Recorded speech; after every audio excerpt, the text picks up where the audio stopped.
Hello, everyone. My name is Lisa Heslop, and I'm an associate here at the Center for Research and Education on Violence Against Women and Children at Western University. On behalf of the Learning Network and Family Violence Family Law, it is my great pleasure to welcome you to part one of our special event, Keira's Law of Hope, Judicial Training on Family Violence. Before we begin our panel today, I'd like to acknowledge that our work is located on the traditional lands of the Anishinaabe, Haudenosaunee, Lenapehoak, and the Chinungtan nations. These lands are connected with London Township and Sombra treaties of 1796, and the Dish with One Spoon Covenant Wampum. We make this acknowledgement to counter the doctrine of discovery and recognize Indigenous land and sovereignty. We also recognize that many Black people were violently displaced to Canada through settler colonialism and slavery. We will continue to work collaboratively with communities to challenge colonialism, anti-Black racism, and further forms of oppression that remain pervasive in Canada and that result in disproportionate impacts of gender-based violence on oppressed communities. We are so very happy to be joined today by Jennifer Kagan, Keira's mother, and the incredible driving force behind Keira's Law. We're also joined by Pamela Cross and Archana Medhekar, who have been tireless legal advocates in increasing access to justice for survivors of gender-based violence in the family law system. Links to their complete bios will be shared in the chat. We'll first begin with a presentation from Jennifer Kagan, followed by a panel discussion with Archana and Pam, and then we'll head into addressing the questions posed by the audience with all three of our speakers today. Jennifer, Archana, Pam, Learning. Welcome and thank you Family for law joining has us stopped screen today. share. This is an incredibly important conversation, and we look forward to hearing your insights. Jennifer, I will pass this over to you to get us started. Thank you, Lisa. And thank you to the Learning Network and Family Violence Family Law for inviting me to speak with you today about Keira's Law, legislation that has now received royal assent federally and provincially here in Ontario. This legislation is named in honor of my daughter, Keira Kagan, who lost her life to femicide in February 2020. Before I talk about the legislation, let me tell you about the context and my daughter, Keira, because without Keira, none of this would have come to fruition. I suspect many of you are familiar with our story, but for those of you who are not, it will be difficult to hear. Keira was honestly the best daughter I could ever ask for. She was smart and gentle and caring and fierce at the same time. She captured your heart the minute you met her. In many ways, she was like other 4-year-olds. She loved to play with her friends, with her princess dolls, her superheroes. Her JK teacher used to tell me that free play was her favorite time of day, and I often wondered if this was a way to escape from the trauma and the harsh reality she was faced in the care of her father that she was experiencing. She was an old soul and able to connect with people of all ages and from all walks of life. Keira always wanted to do the right thing and, like me, felt a need to fight for those who had suffered injustice, whether on the playground or in the classroom. Knowing Keira's nature, her untimely and sickeningly unjust end to life becomes even more horrific. This little girl deserved a full life, filled with happy memories, playdates, and time with her little brother, who she called her favorite person in the world. On February 9th, 2020, Keira was killed by her biological father in an act of revenge filicide against me for leaving the relationship. Today we will speak about Keira's legacy of hope and what Keira's Law means for other survivors of violence and their children moving forward. We worked hard to have this legislation passed, recognizing the immense need, not only from my experience, having been horrifically failed by the family court and Jewish Family Child Services, but also from the hundreds and so many people who reached out to us and Canadians from coast to coast who were appalled at what happened to Keira. Domestic homicides are predictable and preventable. There is a large amount of data from provincial domestic violence death review committees that will be touched upon by presenters today. In my case, at the time of Keira's murder, over 22 risk factors for lethality were present. My current husband and I were screaming and shouting from the rooftops that Keira was in danger and needed to be protected from her father, but we weren't listened to. I know that survivors listening today, as well as lawyers, frontline shelter workers, and advocates are sadly all too familiar with this. Courts, child protective services, and police are failing survivors of violence and their children. According to data from the Canadian Femicide Observatory for Justice and Accountability, a woman is killed somewhere in Canada every other day on average. According to research by Dr. Myrna Dawson, 30 to 40 children in Canada are killed each year by a parent. Women, children, and those who help them cannot rely on the legal system for protection. In Canada, 44% of women have been reported being subjected to domestic violence by a partner. And this is just what has been reported. Many do not report, given that they know systems such as the court, police, and child protection will only make it worse for them, or that they will be accused of parental alienation. And as research by Dr. Joan Meyer and Dr. Linda Nielsen shows, they will risk losing custody of their children to the abusive perpetrator. The most dangerous time for a victim of abuse is when she separates from her partner. According to research from the U.S. Center for Disease Control and Prevention, a woman leaving a relationship with a history of coercive control, violence, and a recent separation has a 9-fold increased risk of domestic homicide. A study from the United States found that 11% of 231 women killed by their intimate partner had been granted a restraining order against their abuser. About 20% of those who had been granted the restraining order were killed within 2 days of the order being issued. At the present time, the legal system is failing to protect victims and their children from violence and death in situations of intimate partner violence. Doctors who wish to intervene to assist patients cannot rely on the legal system to protect them from violence and harm. As I have mentioned previously, children are being killed by abusive parents at increasing rates after judges ignore warning signs and put the children directly in danger. When the courts grant access to a dangerous parent, children may experience significant harm, and in worst-case scenarios, they are killed, either due to parental negligence or, as in my case, as a deliberate action to harm the other parent. In these cases, the children are simply used as pawns to enact revenge on the former partner. According to the U.S. Center for Judicial Excellence, 949 children have been killed by a divorcing or separating parent since 2008. This really is a worldwide crisis. Historically, judges have not been educated on what constitutes domestic violence or coercive control, and in many cases, they do not identify these dangerous behavior patterns. The knowledge base around domestic violence and coercive control is also continually evolving as we learn more and more about the way abusers behave and the impact of their behavior on children. In March 2021, changes to the Federal Divorce Act were implemented, which were intended to ensure that judges make appropriate arrangements when there has been family violence. However, this has not helped. Without a formal education program, the intended changes to the Federal Divorce Act around domestic violence are simply words on a page. When Keira was killed, we heard from so many Canadians who wanted desperately to see change in the way judges understand family violence. And working with some wonderful elected officials, we started on a path to create change, meaningful change that would hopefully impact the lives of many. This movement all started with Liberal MP Pam Demoff of Oakville, North Burlington, who I have to say is an incredible human being and worked so tirelessly to see this passed.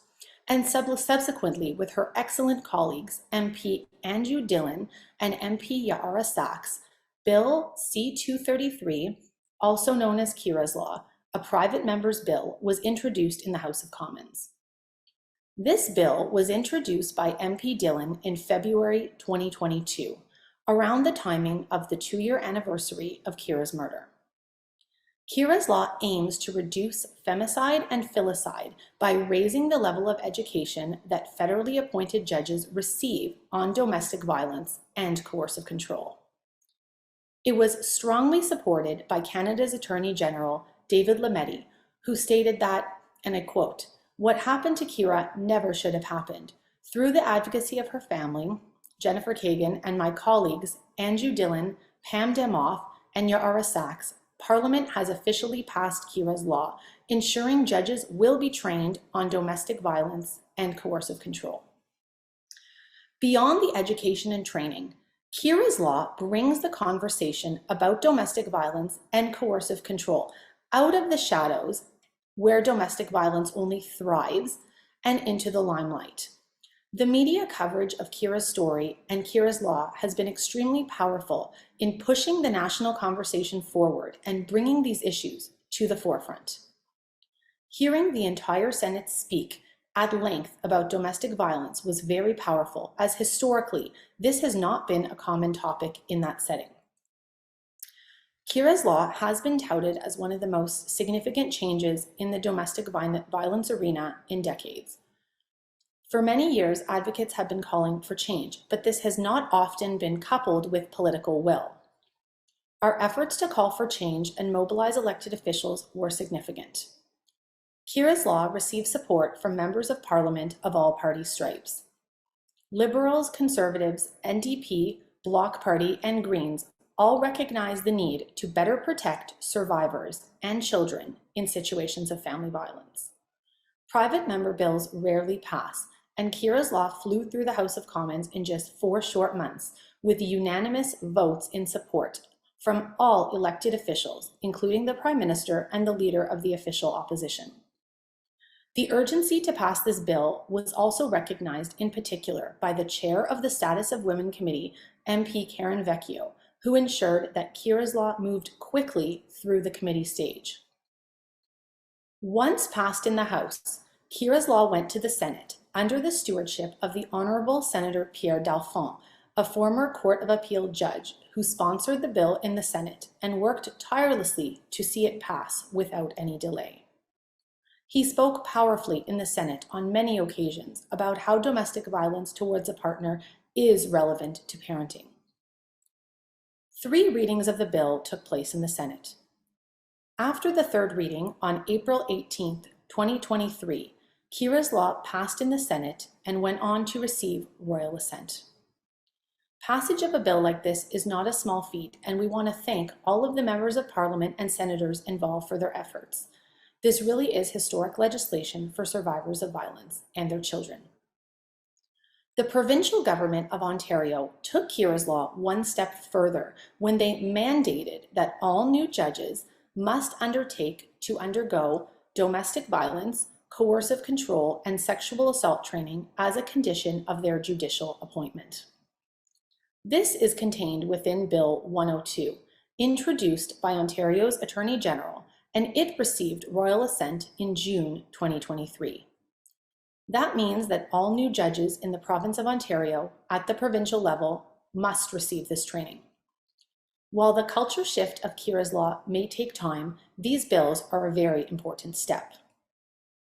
I want to thank the elected officials who made this happen, including MPP Effie Triantafilopoulos and Attorney General Doug Downey, both of whom have spoken on many occasions about the importance of this bill in the legislature. MPP Triantafilopoulos has also introduced Keira's law motion in the Ontario legislature. This motion will introduce a consultation process with the public and stakeholders in the family court system and move Ontario towards educating all family court professionals on domestic violence and coercive control, including children's aid workers, Crown attorneys, and custody assessors. The Government of Ontario's work in this area is not yet done, and we thank them for their tremendous efforts. These measures are impactful and strong, but I believe they will take time. I am grateful to the Centre for Research and Education on Violence Against Women and Children and Luke's Place and other organizations for your efforts to liaise with the judiciary and to advocate that the education be as impactful as possible. We all know that educating judges is not an easy task. They may think they know in this area, and there may be resistance to change, and that takes some time. With the power provided by Keira's law, now is the time to ensure we are making these relationships and ensuring that survivors and the organizations that support them are involved in the education process so that things can continue to change for the better. We must ensure the education includes information on what domestic looks like in the year 2023. It must include information to dismantle myths and stereotypes about survivors and perpetrators, including, for example, why survivors may not report initially. It must include knowledge and information garnered from provincial domestic violence death review committees, including risk factors for lethality, the impact of domestic violence and coercive control on parenting, how the pseudoscience of parental alienation is weaponized against survivors in the legal system, and the harms and trauma children experience when removed from the care of a protective parent and placed in the care of an abusive one. We must ensure judges understand the trauma that children experience with an abusive parent and that this carries lifelong mental and physical health consequences. Keira's law is already making a difference. I received this message from a survivor just the other day. I want to thank you for all of your advocacy. We recently received the ruling in our family court case. The judge commented that he was taking the domestic violence into account, and we received an order for supervised parenting. In another recent ruling, AV versus BD in the Ontario Court of Justice, Justice Paulseth recently noted, family violence can be insidious. It can take many forms and frequently involves coercive and controlling behaviors, which are usually very difficult to prove because they often take place in private. Abusers, especially those of the coercive and controlling type, are often skilled manipulators. They can be charming, they can be convincing liars, and they can be very persuasive. Victims of family violence are often the only witnesses who can attest to their abuser's behavior, and unfortunately, they are sometimes not believed because of their inability to support their allegations with objective third-party evidence. Children of parents in abusive relationships have been found to be in need of protection by many courts, and the negative impact of children's exposure to domestic violence is well documented. Justice Paulseth goes on to say, domestic violence is not limited to physical assault. It embraces a range of behavior which includes mental and emotional abuse with implications that spill over to children. The individual who was abusive in this case did receive order for supervised access and was not permitted to have unsupervised parenting with the child. All children affected by violence deserve their fates to be determined by judges that understand the impact and risks of domestic violence to their psychological and physical safety. Keira's law is an important step forward. I want to thank all of the advocates, organizations, and survivors who assisted to help propel Keira's law forward. We know that more needs to be done, but it is unfortunately through the hard work and dedication of those affected that things are changing. I know we have inspired others to pick up the torch of advocacy, and as Margaret Mead said, never doubt that a small group of thoughtful, committed individuals can change the world. In fact, it's the only thing that ever has. I'd now like to turn it over to Pamela Cross.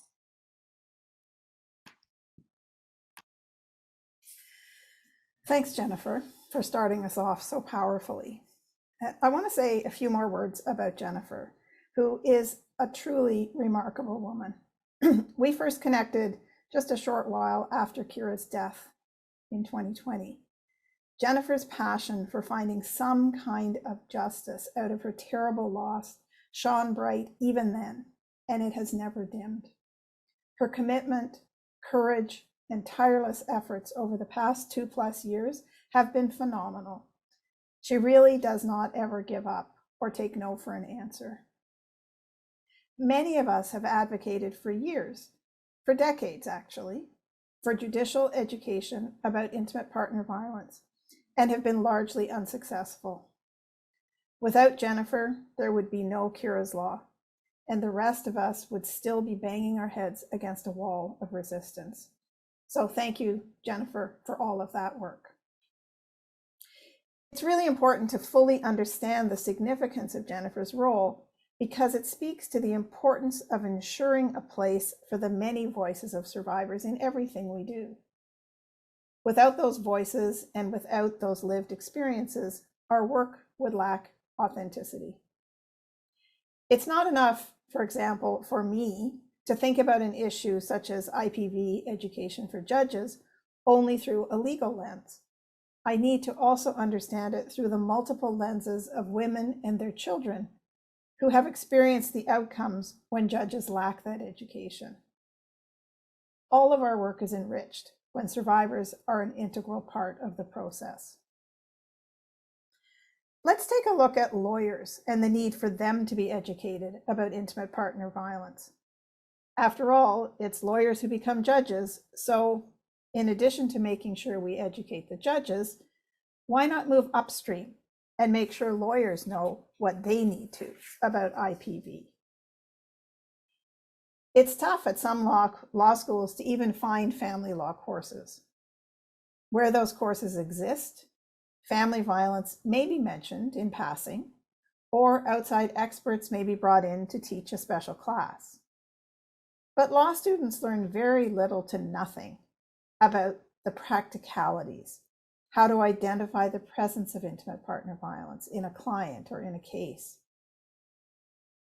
Law students don't learn very much about trauma or what it means to bring a trauma-informed approach to their work. They don't learn very much about the impact of IPV on children and why it's relevant when decisions about parenting arrangements are made, or about the importance of working collaboratively with community advocates and services.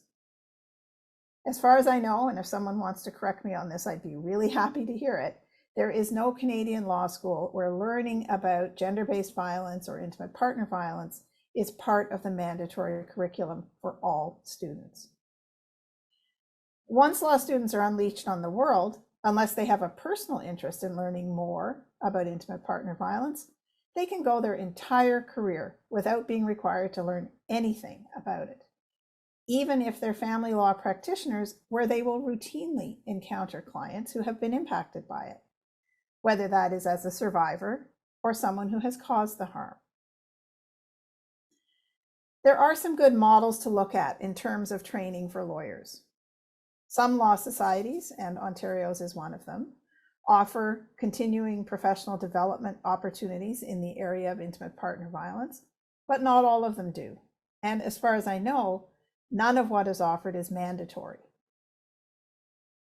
Several years ago, Legal Aid Ontario required everyone within the organization to take a one-day in-person domestic violence awareness training, which unfortunately has not been continued.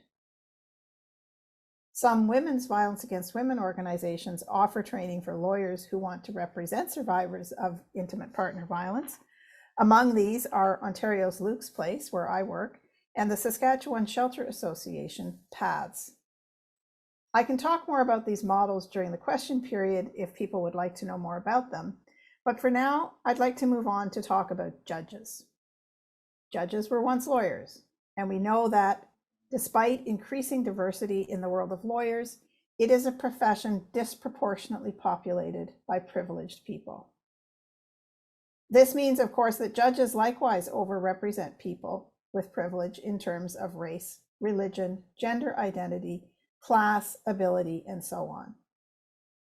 In other words, the makeup of judges across the country does not reflect the makeup of the population or of many of the people who appear in front of them.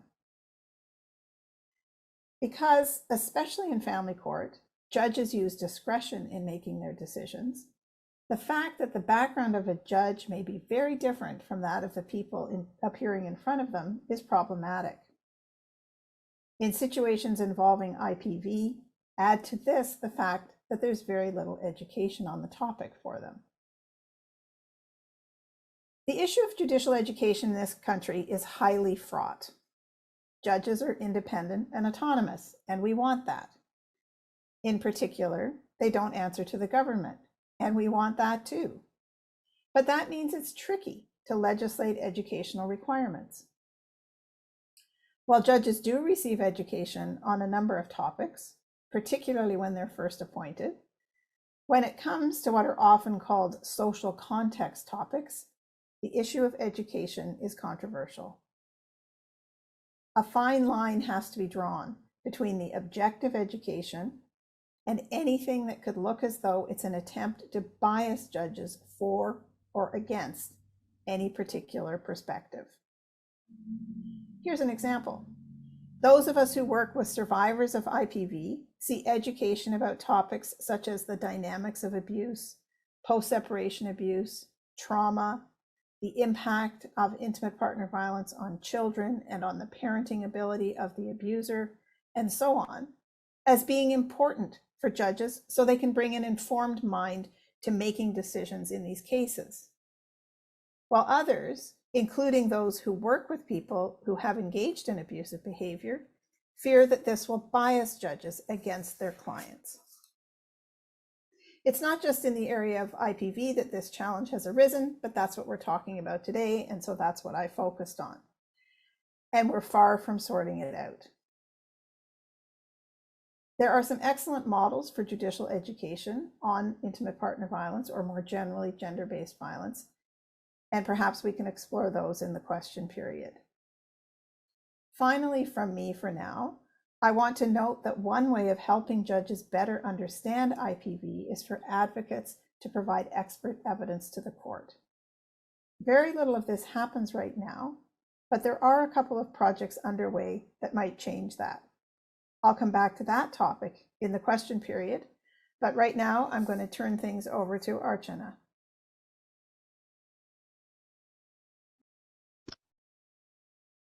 Thank you. Thank you, Pam and Jennifer. And thank you to the Learning Network and Family Violence Family Law team for this opportunity to participate and share my thoughts. And special thank you to all of you who are joining us from all across Canada. Jennifer, I wish to begin with your appreciation. Your tireless efforts to bring Keira's law into action, both federally and now provincially in Ontario, is really important. This is a moment to take a pause and reflect. Keira had a dream to change the world, and you made sure that it became a reality, not only for Keira, but other children who are caught in the family conflict. We have known about many children like Keira who lost their lives at the hands of their close and trusted family members, such as Luke, Aksa Pervez, Ria Rajkumar, just to name a few. Research indicates that family violence perpetuates through children. If we look at the statistics, 2021 Statistics Canada report indicates that police reported family violence against children and youth has increased by 25% since 2009. And we know that underreporting has historically been a challenge. Again, in 2021, children and youth of age 17 and younger represented 1 in 5 victims, which is 19%, and it makes approximately 25,000 children and youth all across Canada. Out of that, 64% were girls. And during the pandemic, Canada's world ranking dropped from 11th to 13th on the global WPS index, which indicates women, peace, and security in the world. So now let's consider the why of the judicial education on family violence. We know from the research that family violence is one of the most predictable and preventable form of abuse, provided that it is assessed and screened properly. We also know that if the early signs of family violence are missed and if there is no timely intervention, it could also result in death. Keira's law is important because it recognizes the key role of judges in family justice system. It expands the training for judges to include family violence and coercive control. The survivors of family violence share their hope that facts from their lived experiences should inform the interpretation of law. The abusers can use litigation abuse as a tactic to exhaust the victims, but they need to continue to engage with the justice system to protect themselves and their children. There is increasing awareness that our family courts have to be trauma-informed.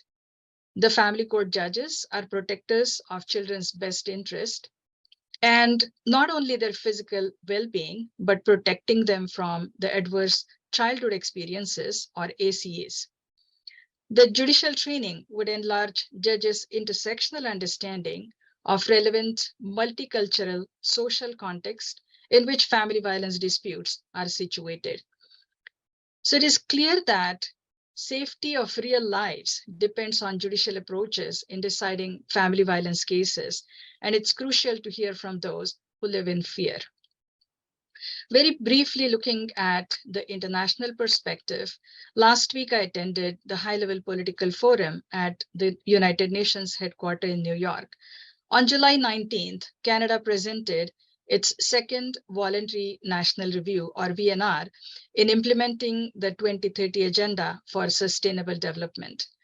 For today's topic, two of the SDGs, SDG 5 and SDG 16, Canada shared its ambition that it would eliminate gender-based violence and harassment, and that it would promote just, peaceful, and inclusive societies.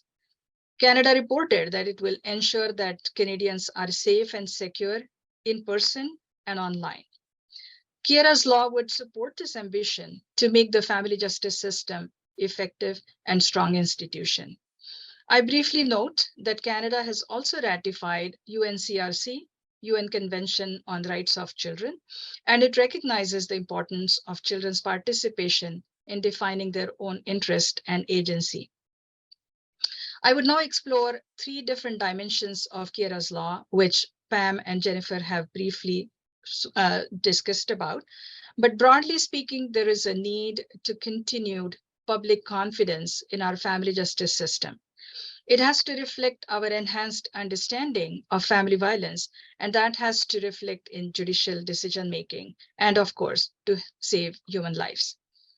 The legislative changes, particularly the 2021 amendments to the Federal Divorce Act, had four key objectives: promoting children's best interest, addressing family violence, helping to reduce poverty, and making Canada's family justice system more accessible and efficient. Now there is a duty on family court judges to consider effects of family violence on children in their decision-making. Secondly, the social science has advanced, and now we have improved understanding in recognizing various forms of abuse, and it goes beyond physical abuse. It recognizes abusive patterns of behaviors and coercive control, which is said to be the golden thread. Many research studies have suggested that in cases involving coercive control, the rate of lethality is higher than other forms of abuse. Coercive control involves repeated acts of humiliation, intimidation, isolation, exploitation, and manipulation. It may not be a single incident of violence, but it could be controlling behavior that goes on for a long time. Sometimes it's even difficult to recognize the controlling pattern of behavior as abuse. So it's crucial that all justice service professionals, but most importantly, our judges, are able to identify the patterns of coercive control and make appropriate protective court orders in children's best interest. Exposure to coercive control is harmful to the children's physical and well-being of their safety as well. But these harms may go unrecognized as it looks different from conventional ideas about what family violence looks like. In a very important Supreme Court decision named Barendet, Justice Karakatsanis recognized that harm to children can result from direct or indirect exposure to domestic conflicts. For example, by observing the incident, experiencing its aftermath, or hearing about it. And lastly, now we have better tools available for risk identification of family violence, such as the help toolkit released by Justice Canada and the knowledge we have through DVDRC reports. We heard from Jennifer that Keira's inquest report identified 22 risk factors of intimate partner homicide. Some of the examples of known risk factors in Keira's case were actual separation between parents, ongoing litigation, father's unemployment and mental health problems, past history of destruction of property, attempts of isolation and control of the mother's activities, history of choking, and history of violence against family pet. So I wish to end by emphasizing that these risk factors were predictable and preventable. I believe that Keira's law combines the two pillars for just and peaceful society, which is conflict resolution and education. I'll now pass it on to Lisa. Thank you. Thank you to Jennifer, Pam, Archana for setting the context and providing us a good framework for the rest of the discussion. So now we'll have a panel discussion, and there's two questions really that we're going to pose. And the first one is, our overarching goal, of course, is to keep survivors of gender-based violence safer as they proceed through the family law system. For the panel, what are your hopes and wishes for Keira's law in moving us closer to this goal? I'm happy to jump in first. And Archana, maybe we can sort of go back and forth if you want to add anything to what I'm saying or spin off from there. I think that would be great. We should be able to keep it fairly informal. I have three main hopes and wishes. And the first is that Keira's law, both the provincial law in Ontario and the federal law, will lead to greater understanding and acceptance of the need for judicial education on this topic.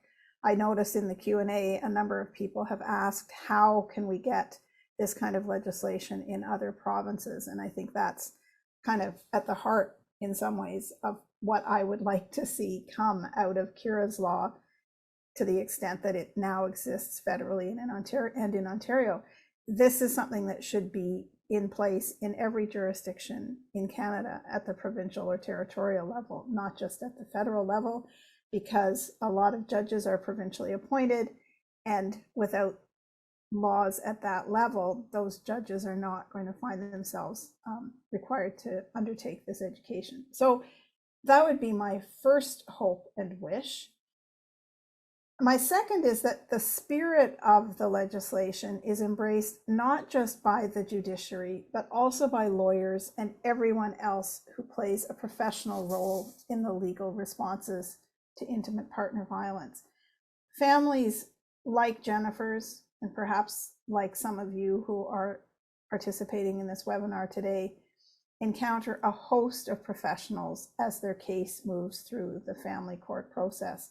They are going to encounter possibly mediators. They may encounter legal aid lawyers.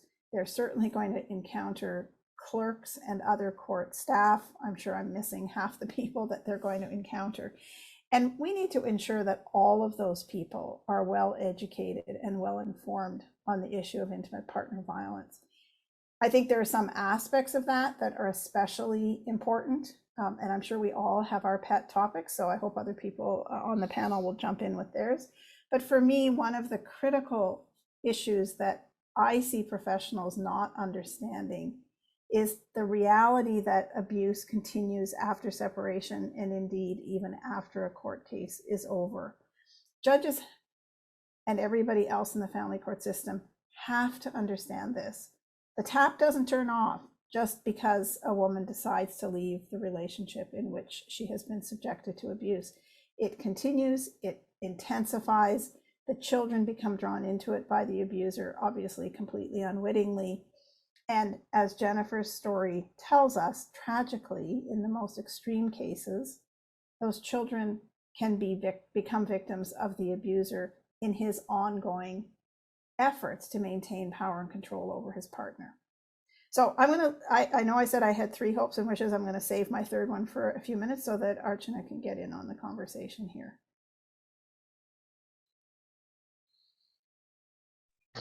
Thank you, Pam.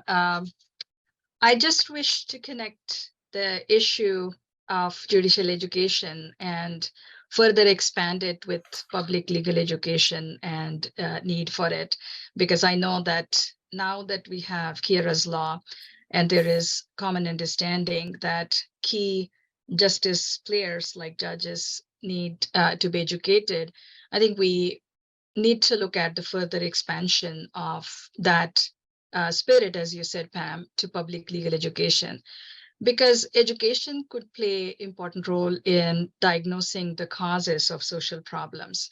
And we have seen, particularly post-pandemic, that there are sudden changes that we are noticing in our public discourse, and we need to ensure that everyone is protected. So we can use the education, the power of education to transform and to see the change of attitude, which is probably the crux of the challenge that we have seen. And then how do we see this issue of education? Can we start talking about it as an access to justice issue? Because it is crucial to ensure that our legal system serves needs of everyone, and not everyone knows how to participate in the system. So educating, of course, judges, as we now know through Keira's law, and further expanding that to larger public education is my first hope. The second hope I have is that Keira's law would be another push to break the cycle of violence. And as I said before, violence perpetuates through children. We have heard, and the Supreme Court of Canada also has said that it's important and critical to have the finding of family violence in the best interest analysis. So if our judges have to make the orders or make the finding of family violence in each case by case basis, judges rely on the evidence which is presented through lawyers and some non-judicial participants of the judicial system.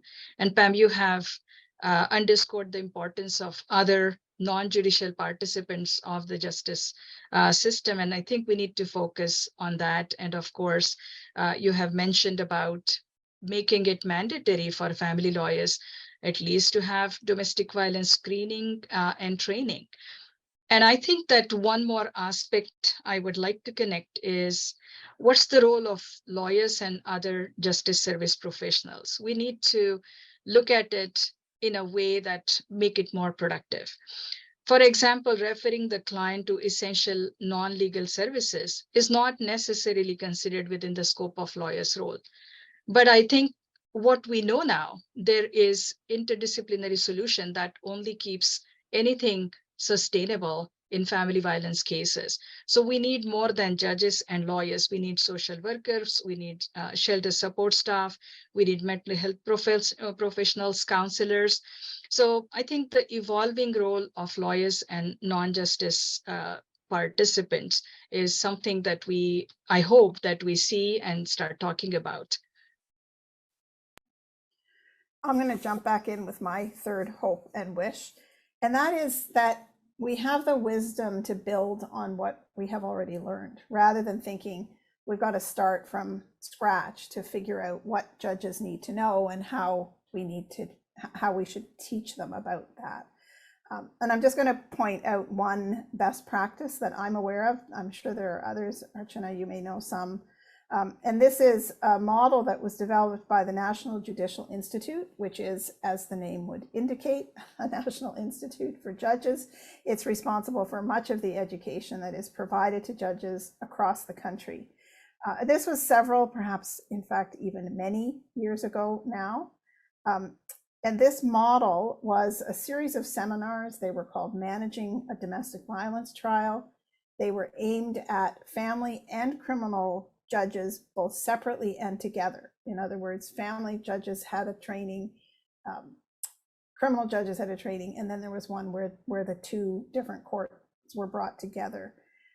I was part of some of those sessions, and they really offered judges an opportunity to learn in an atmosphere that was supportive, that was non-judgmental.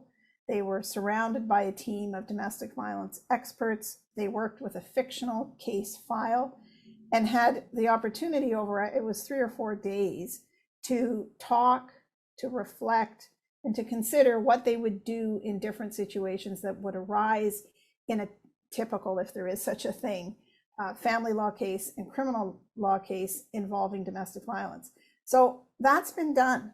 And I think that would be a really great place to start as the province of Ontario, the federal, and at the federal level, people begin to think about, okay, what do we want to do now that we have Keira's law?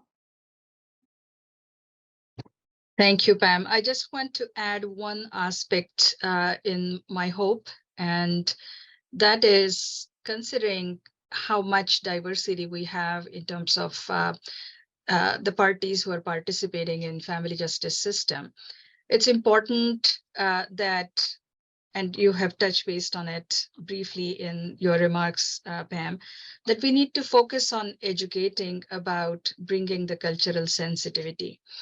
It is crucial that we ensure that cultural aspects are understood in depth by our decision makers, but all justice participants, because sometimes culture could be used as an excuse to justify violence. And then you need to really understand what's happening and what is at the bottom or the crux of the problem. Again, connecting that back to the role of lawyers and other justice participants or support professionals is there is benefit of their learning, their talent, and their judgment that the clients can benefit from in navigating the justice system. So it is all of us that we need to make the system better, and each of us can participate something or the other to make it better.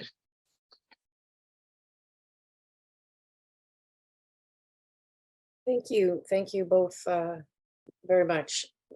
The next question that we have for you is, we've acknowledged, or you've all acknowledged really throughout your conversations here, that judges can't do this alone. And many of the people who are with us today and will watch this webinar in its recorded version are allied professionals, lawyers, and people who are working with survivors of gender-based violence. What can they do to support judges, do you think, in their efforts to keeping survivors safer?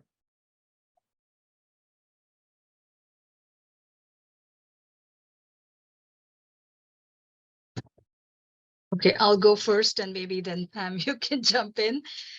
Okay, so I would like to acknowledge that there is a huge role for other justice service participants. It's crucial, actually.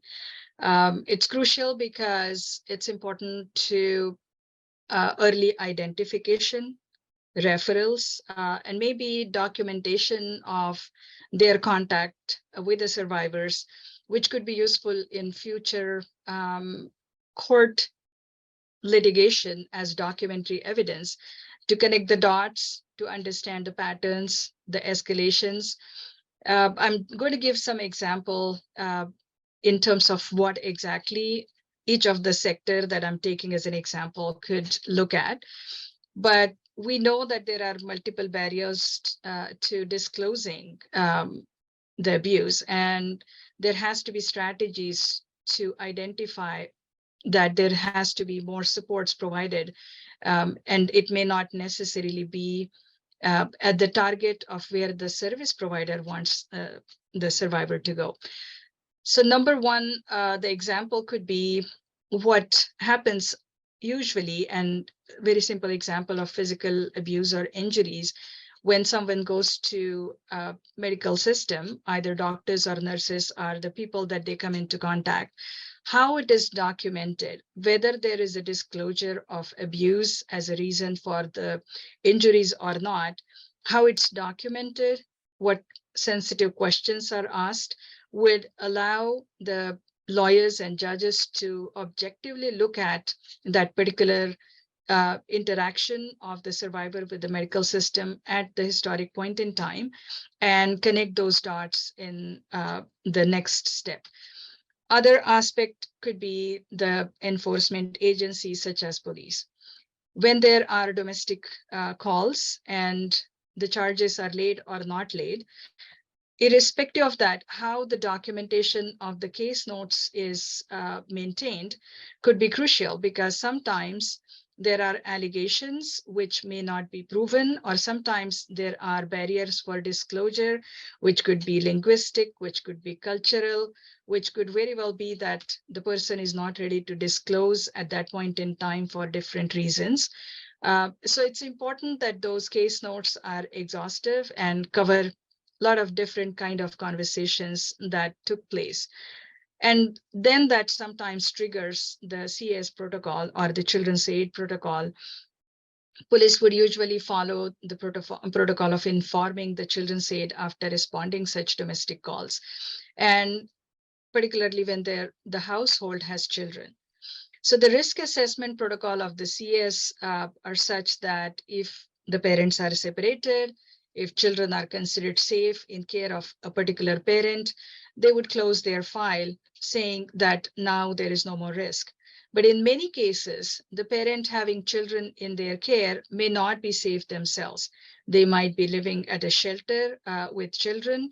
They might be struggling in family court, but the meaning of a closed Children's Aid file could indicate to a judge that there is no basis for ongoing safety concern or no immediate risk is involved, which is not always the case.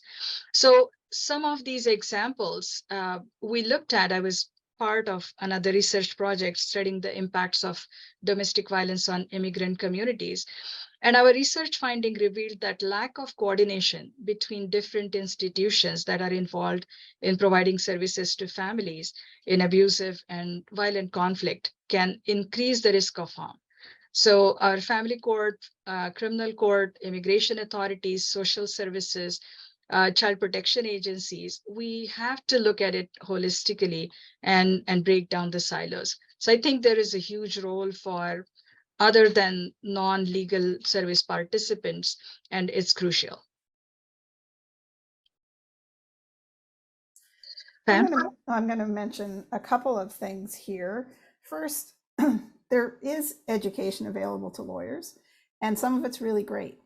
However, it's not mandatory. And so sometimes it feels to me when I'm involved in those kinds of training sessions like we're preaching to the choir. All of us can always stand to learn more, even those of us whose work focuses in this area. So I'm not suggesting that training isn't worth doing to people who already have a fairly high level of knowledge, but it's the people who don't know much about family violence and who don't know what they don't know, and so therefore don't think they need to come to a training. Those are the people we have to get. And unfortunately, I think the only way we're going to get them is by making those trainings mandatory. When Legal Aid did its domestic violence awareness training several years ago, it was mandatory. And a lot of the folks who came to that training came reluctantly, but almost without exception, at the end of the day, their evaluations were positive. They said they were really glad they had come and that they had had no idea what they didn't know until they were sitting in the room that day. So I'm going to really stress the importance of making some of this training mandatory. And the other thing I'll mention briefly, and I see there's a lot of questions about this in the Q&A, is the need for evidence, expert evidence, to make its way into family court proceedings more than it does. Now, there's many, many reasons why expert evidence doesn't typically come into a family court case. Many cases, in fact, 96% or something, settle before getting to a trial.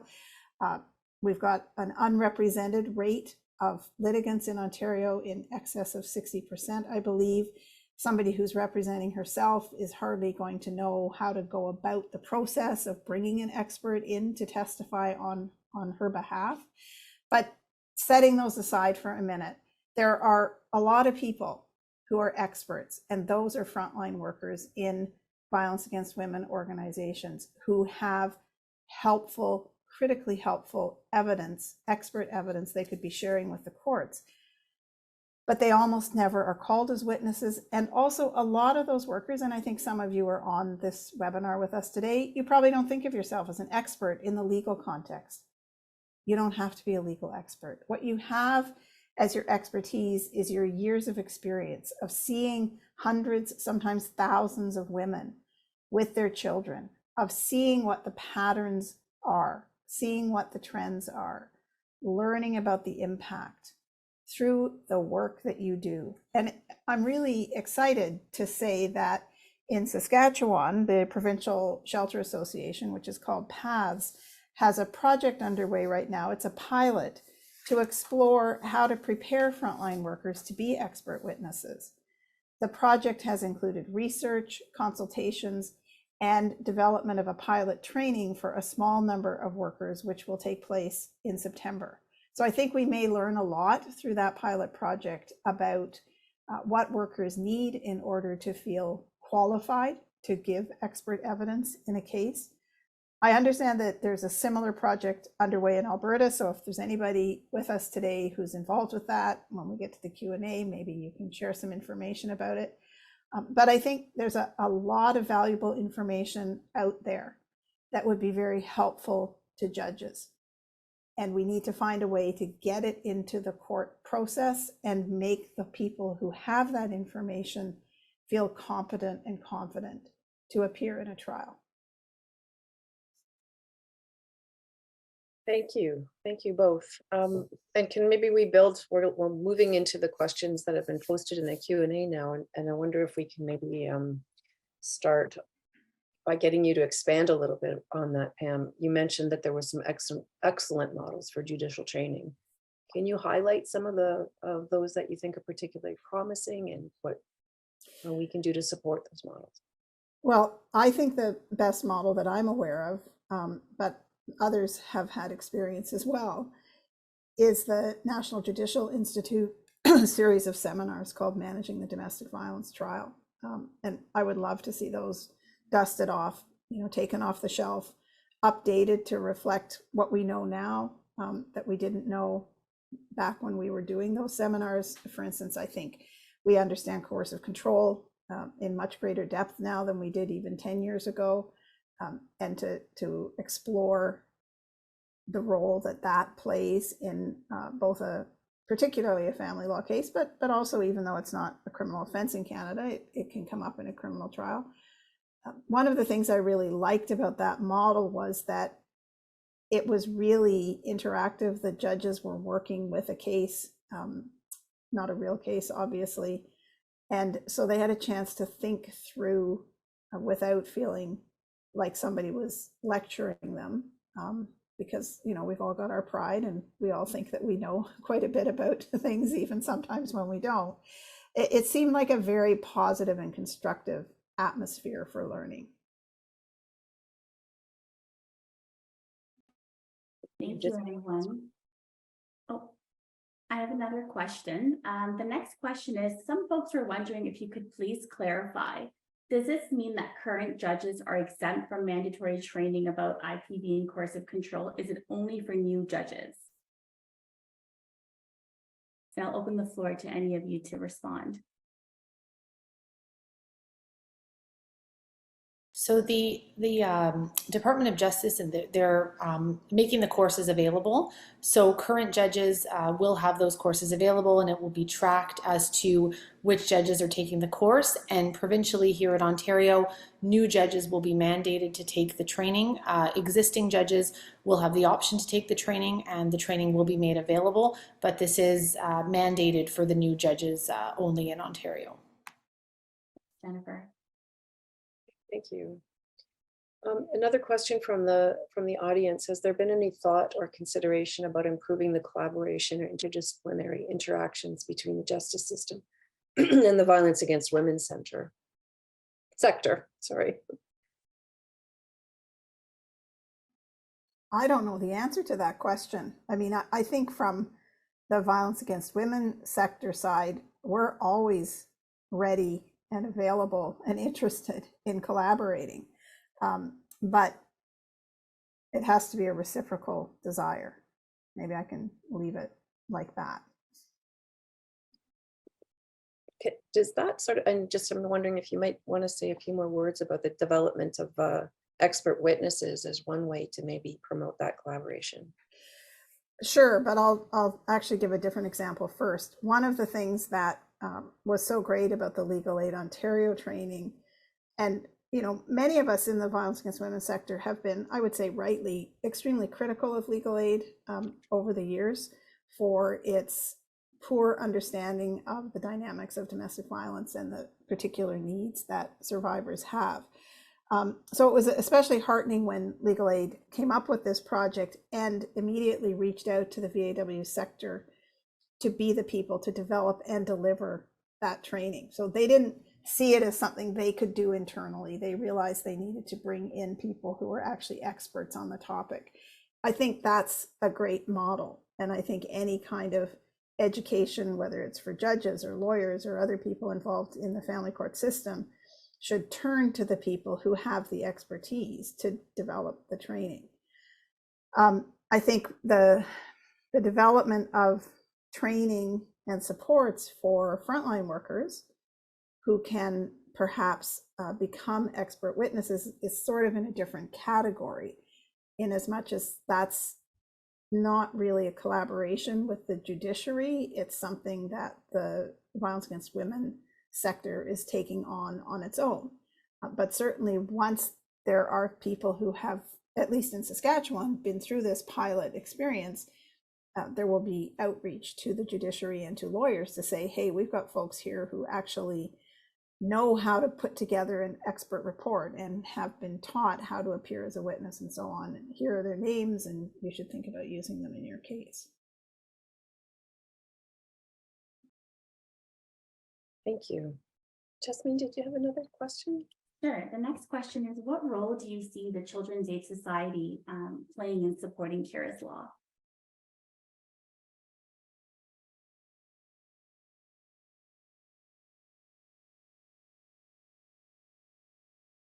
Would anyone like to respond? Or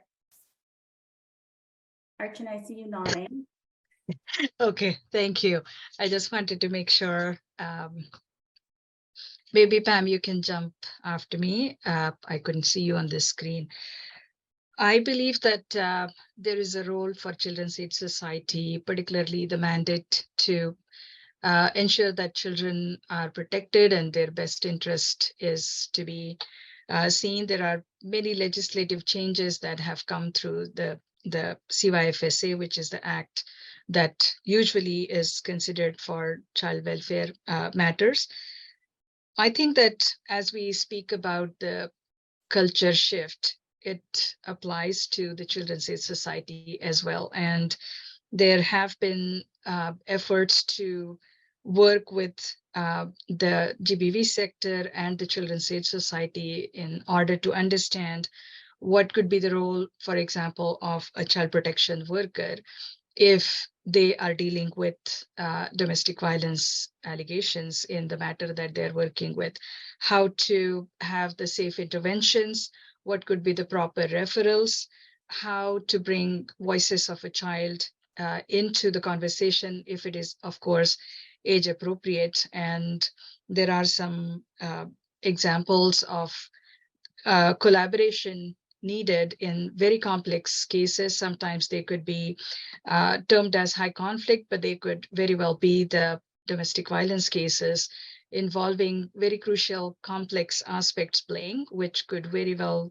be cultural or something that is not really tapped into because that's not the usual experience. I think that the Children's Aid Societies need to work with the local communities and community organizations. And some of the CSS are in fact partnering with local GBV sector to try to make sure that their response is appropriate. But I think there is much that needs to be done, particularly to understand the challenges of overrepresentation of Black, Indigenous, and marginalized communities in the Children's Aid system, and how to appropriately create maybe teams. And some Children's Aid societies have domestic violence teams that would inform each other in working and providing proper early responses and risk assessment. But much needs to be done, and there has to be breaking down the silos so that, again, the Children's Aid is not a sector standing alone, but kind of spreads its hands to work collaboratively with other partners who are responding to the needs, what their mandate is. Archana. Pam, did you want to jump in? I don't have anything to add.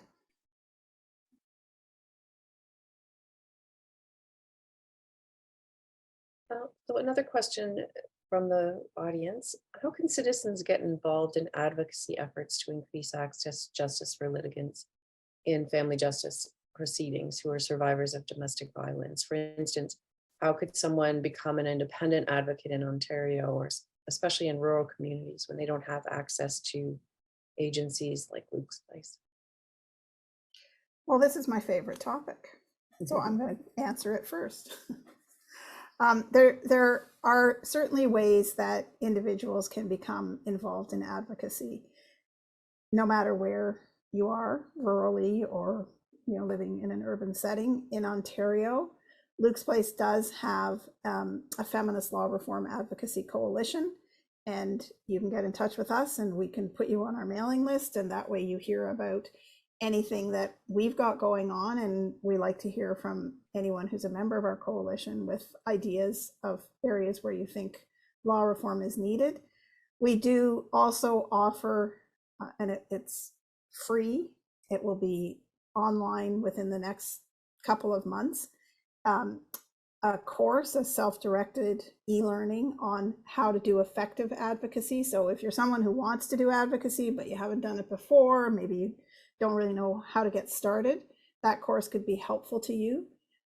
In terms of one specific area of advocacy, we have, coming out of the CKW inquest in Ontario, which took place last year and looked at the circumstances leading to a triple femicide in Renfrew County in 2015.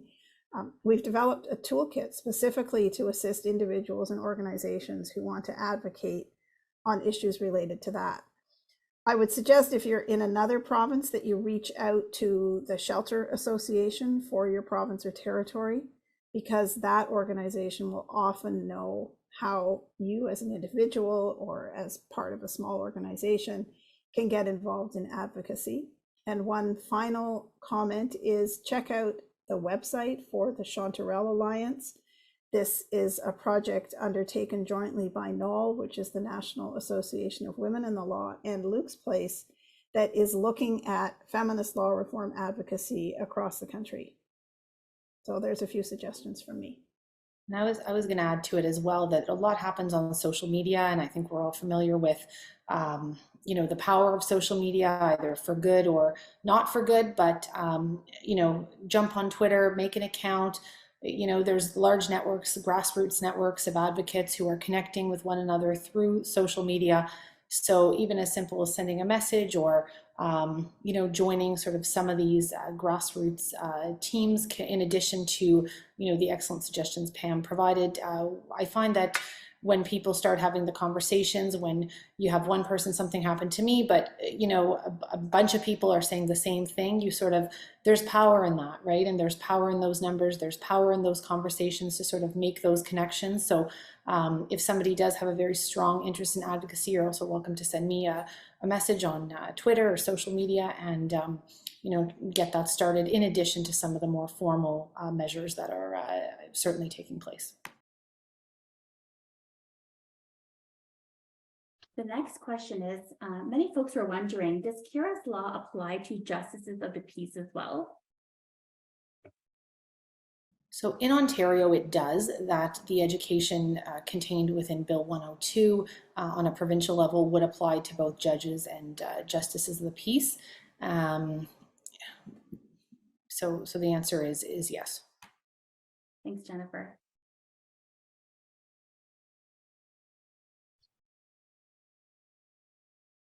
Archana, did you want to jump in on the other question? I just noticed you unmuted.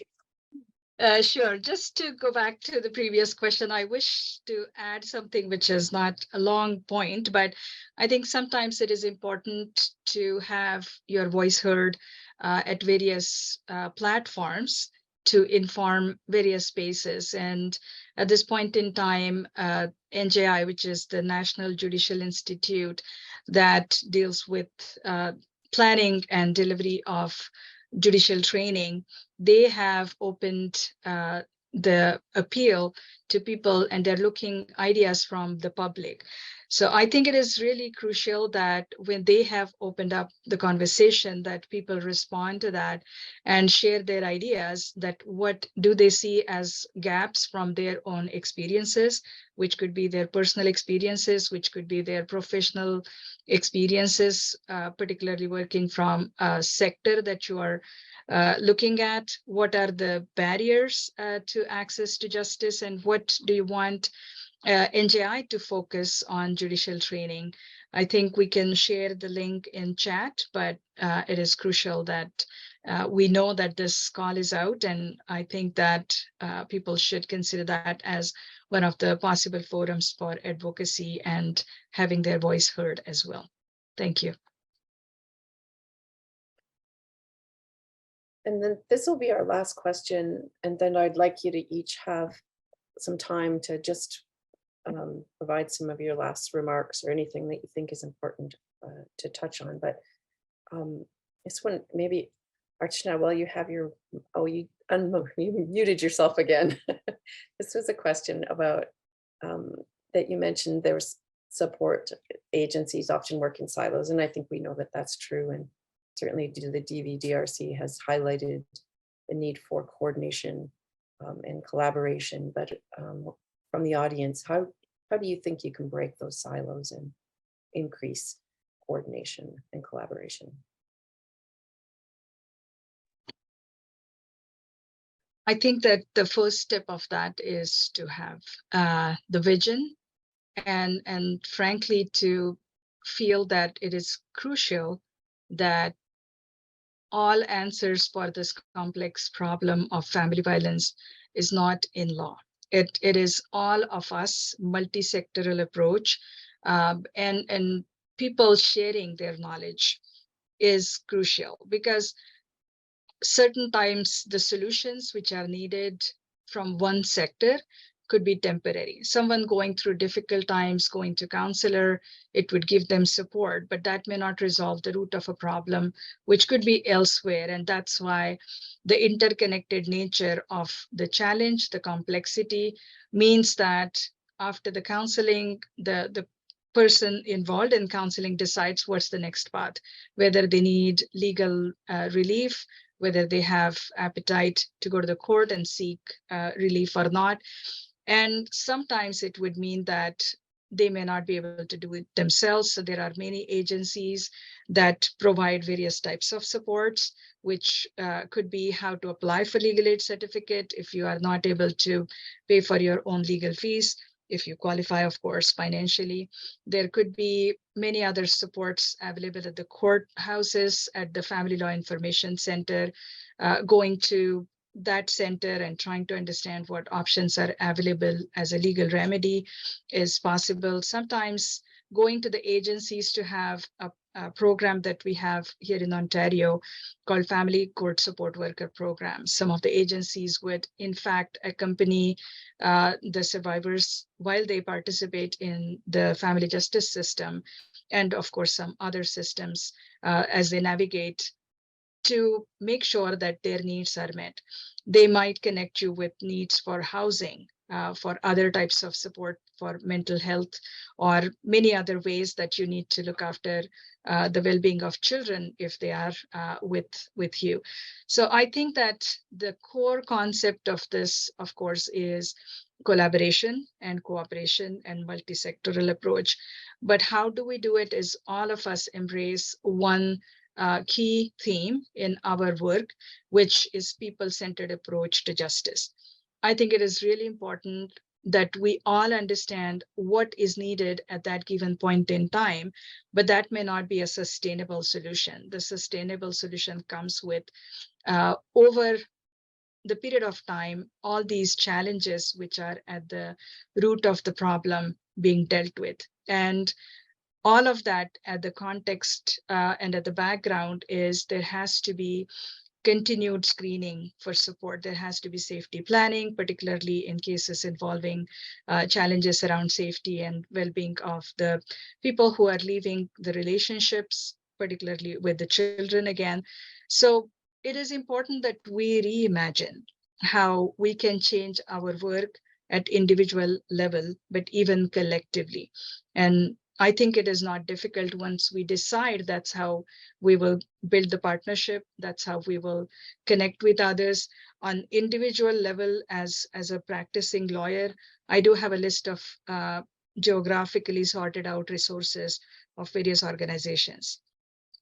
Encouraging them to contact them, encouraging them to see that what their problem is a legal problem, and then allowing them to decide what course they want to take next. Is something as simple as that can go a long way, because we know from research that people would not be disclosing abuse unless we as service providers ask, and they may not share their other needs unless someone asks. So if we create that pool and understanding that we are keeping the needs of the people at the center, I'm sure that building these partnerships will come not easy, but with efforts, it would definitely happen. Thank you. Does anyone else want to jump in on that? Brilliant. Well put. So I want to give you guys the last opportunity, just in the few minutes remaining, to be able to end with, the most important messages or things that you think maybe we've missed. So can we start with you, Pam? Sure. I think that we need to take away from today and take away from the work that Jennifer and her allies have done three things in particular. The first is that this is a huge step in the right direction. And not to limit how huge that step is, it is a step in the right direction. There's still a lot of work to do. So we need ongoing advocacy to see and to ensure that the voices of survivors and the voices of those who have worked as experts on the community level are part of developing the education that the judges are going to get, and even better, ideally, part of delivering that education to them. So that would be the first thing I think we need to take away. The second is that we need to move upstream. We really have got to get some curriculum, some core curriculum in law schools about gender-based violence, because it is, to me, ludicrous that people are coming out of law school and are going to work in who knows what areas of law or what kind of settings, and there's no requirement that they know anything about something as significant as domestic violence, family violence. They're going to have a lot of power in a lot of people's lives, and they need to understand about it. And the third is we have to continue to listen to the voices of survivors. Jennifer is an extraordinary survivor, and it's not on survivors to make the system work. But if we don't turn to them, if we don't listen to their lived experiences and include their voices and experiences, we're going to get it wrong. So those are my three final comments. Thank you. Thank you. Archana, can I call on you?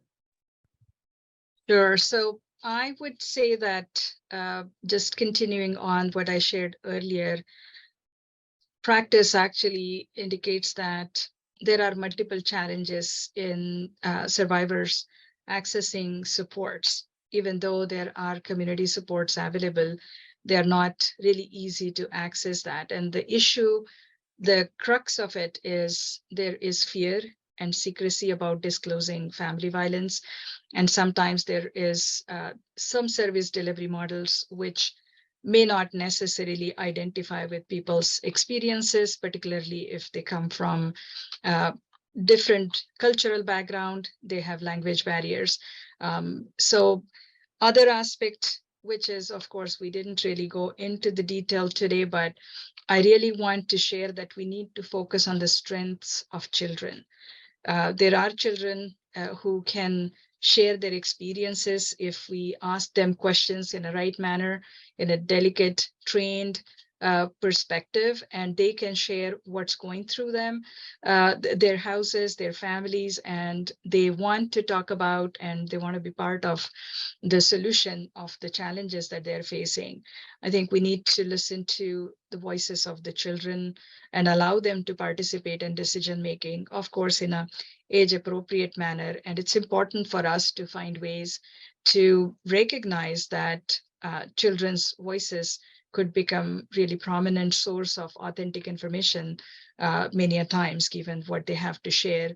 And it is, again, to share my last hope for today's topic is we need to have community-wide education and awareness of family violence, because we need to acknowledge that some of the issues are not stemming from people's individuals' life experiences.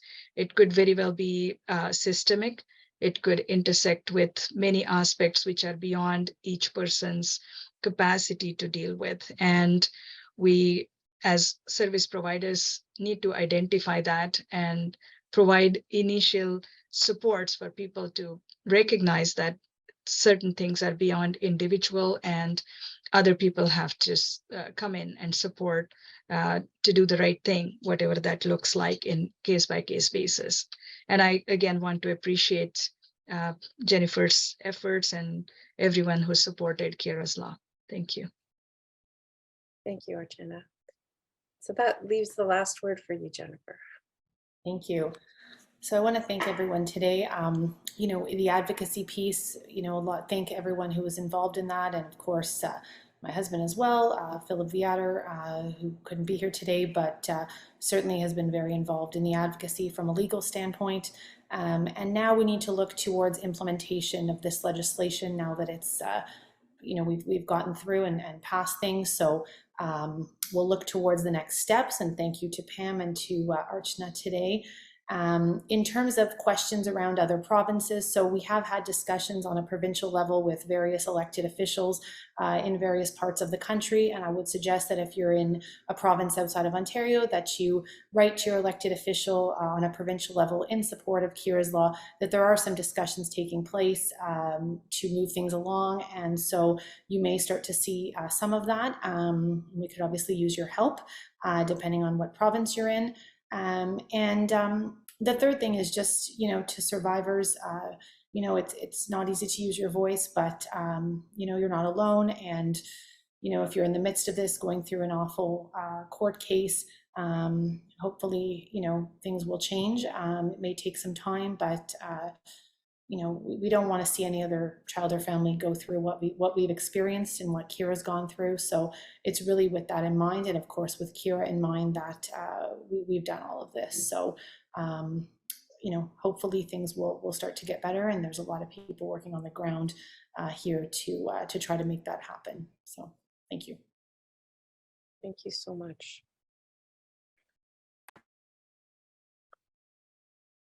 So we're out of time for today, and I just want to again thank you all for joining us on this important conversation, and especially to thank you, Jennifer, Archana, and Pam, for sharing your expertise and your wisdom with us today, and for centering our day in the spirit of celebration and gratitude for the incredible work that took place under your leadership, Jennifer, and has been supported by many others who are committed to enhancing the safety of gender-based violence survivors. And the good news, I guess, and also daunting news, is we have a lot of work to do, but I don't know that that's a surprise to anybody who has signed in, or certainly not to our panelists. But also like to take a moment to thank our ASL interpreters, Emma and Vanessa. Thank you. And our French interpreters, Caroline and Sylvie, for your support today. And then I will also ask you one more time to please don't forget to complete the evaluation form. We so benefit from the feedback that we get. It helps us to refine and do better. And so I really hope that you will take a moment to do that. And your certificate of participation will automatically be sent to you once you've submitted your survey. When we close the webinar, that link to the evaluation form will automatically appear on your browser. And as we said at the beginning, this is the first part of a two-part webinar series. The second part will be going out to everyone and with advertising, and we certainly hope that you will join us for that. Well, thank you again.